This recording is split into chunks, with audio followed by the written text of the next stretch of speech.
Hello, this is Kara at the Hiddenite Center with some weekly updates and announcements for everybody.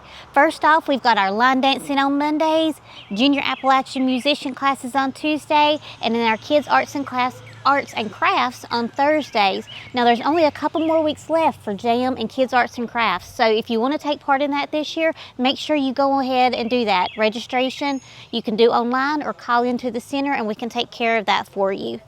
Coming up on May 31st, we have the Horseless Carriage Club of America coming in. That'll be 40 to 50 antique cars parked here around the mansion. You are welcome to come out and support that event, take a look at the cars, and just hang out with us some that day.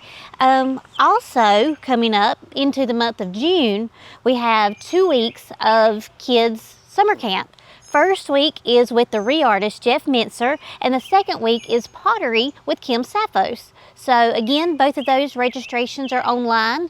So log on www.hiddenitearts.org or call into the center 828-632-6966 and we can take care of your registration.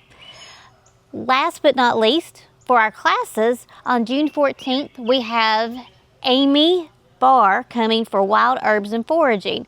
That's always a very neat class, showing you things that are right around here, and that has 2 components, one out at our educational complex, and then at the end of the class you'll take a little field trip to Heritage Hills Farm to do a little bit of your own foraging.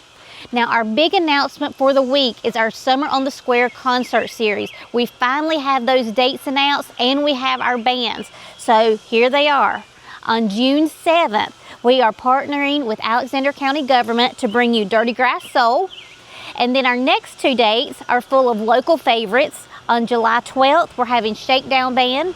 And then on August 9th, we'll have the Night Move Band. So we would love to see you out there all 3 of those nights. It's a great way to spend your Saturday summer evenings. We'll have food vendors there. It'll be a great time, so we hope you come out and see us.